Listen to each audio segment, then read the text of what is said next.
To understand today, I want to take you back to May 12th, 1940. It was the day Adolf Hitler began an invasion of France. 10 days later, the evil of Nazism had stormed across the country and reached the English Channel. 10 days. Does any of this sound familiar? The Allied forces were forced back to Dunkirk. Disaster and defeat. It was inevitable. On May 23rd, General Brooke, who was the leader of the Allied drawback to Dunkirk, wrote in his journal, "Nothing but a miracle can save us now." Well, in an effort just to get some of the troops out, on May 26, Churchill gave in to the idea of evacuation and ordered the beginning of Operation Dynamo. As the campaign began, Churchill expected the evacuation from Dunkirk, it would rescue maybe 45,000 men at most. The closest harbor was blocked with war-sunk ships. The rescue had to be made on the shallow beaches, and those large boats couldn't reach them. The Navy was stuck. They would need small vessels to transport the troops from the beaches to the larger ships. Well, the request went out, and within hours, 220 light warships, 650 civilian vessels were on the water. Some of the crew, Navy personnel, but many were manned by the civilian owners and crew. They were moms and dads, brothers and sisters. The members of this small armada has become known as little ships. As the Allied troops sat on the beach, on the shore, in dread, they looked out and saw nothing. No ships, except a shattered French destroyer, is what one of them wrote.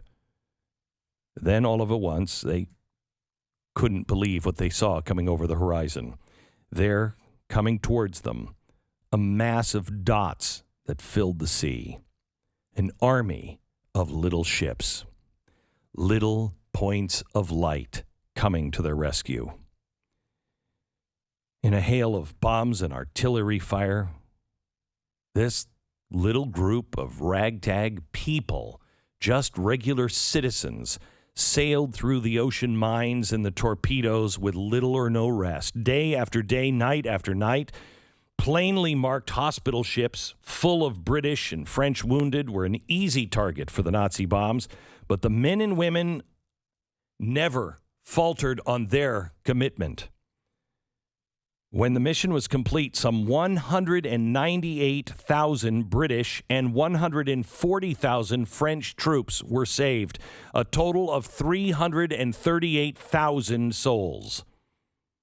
Now, how did they do it? They did it because at the time, the people of England and the leadership of England clearly knew the difference between right and wrong. They clearly had faith. Churchill had faith in the British people, and the people had faith in their God, and they still knew what was right, and they did it.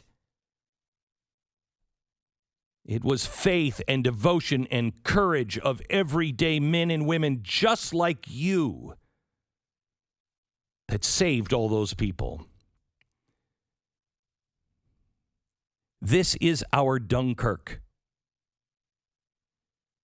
Each of us have to be willing to sail our own little ship into the storm of the battle to save those who have been stranded and left behind by our own government.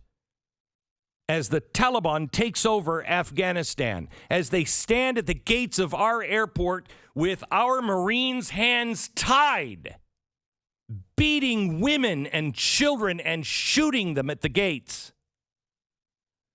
Not on my watch. This is not America. The government is not America. You are America. Each of us doing what we know is right. Today, my government does not represent me. Not by any stretch of the imagination. You want to say that America is such a bad place? Well, you are now in charge, and you are leading one of the worst moments in modern American history. Not my name. I will do everything I can personally to help save the lives of people that we have left behind to suffer at the hands of madmen. There is no U.S. coalition coming to the rescue, even though, how dare you Pentagon officials tell us there's nothing you can do? What the hell are my taxes for? How much have I spent in taxes to buy the sophisticated equipment and pay our soldiers and provide all of the jet fuel so you can get your ass over to a trouble spot immediately anywhere in the world? Don't tell me it can't be done.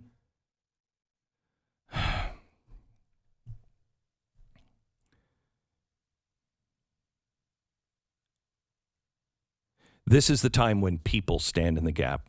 This is the time when Americans get together and do it. This audience has risen to the occasion over and over again. Hurricanes, tornadoes, earthquakes, fire, children at the border, Christians in the Middle East.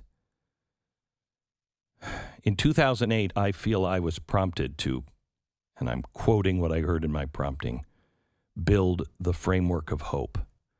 I didn't even know what that meant other than things are going to get very bad. And so I started Mercury One and the Nazarene Fund. I think they are the framework of hope. You have been willing to be the light in the darkness again and again.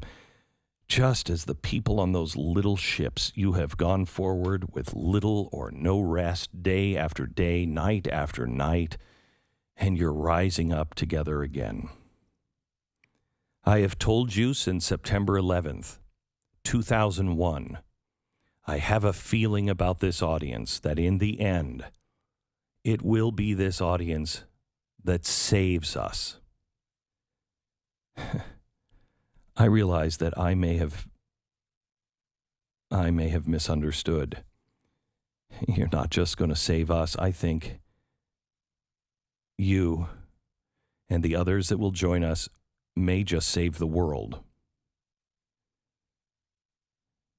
It's not easy to take on so much in the face of so many mistakes and current obstacles. It feels as though we're faced with one crisis after another, and many of them are crises that have been brought on to us by our leaders who are trying to take away our freedom, not just abandoning people overseas. Evil men and women who want to snuff out the brightness and the hope and the glory that is the mission of the United States of America.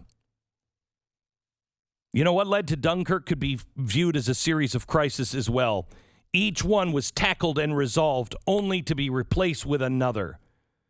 But mankind's refusal to allow the darkness of discouragement and disillusionment to take their God-given light and free will beat the relentless sequence of calamity. It will happen. Our collective ability to improvise and overcome obstacles will allow us to rise up like the tiny armada and become a mass of dots that fill the seas and the skies and come to the rescue of those who need us. Yesterday, I gave you an impossible task. An impossible task. I asked you to help me raise $20 million by Friday so I could secure the aircraft and the helicopters and the teams to be able to get 5,000 Christians that are marked with death and yesterday received notice from the Taliban that any of these people will be burned alive. In less than 24 hours, you gave $334,652.24. The framework of hope. You are not alone. It is not just you. I've never seen anything like this before. I don't think any one audience has ever done that. I have until tomorrow to raise the second half.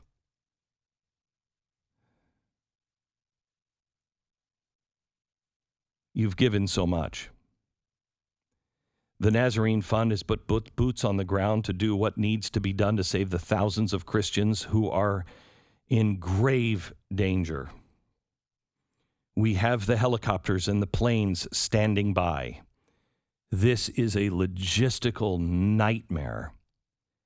And my greatest fear is that in our efforts to help, we may lead the Taliban right to these people. But they are marked for death. And as long as we have the money, as long as our Marines can hold the airports, and as long as there is a Christian left in hiding,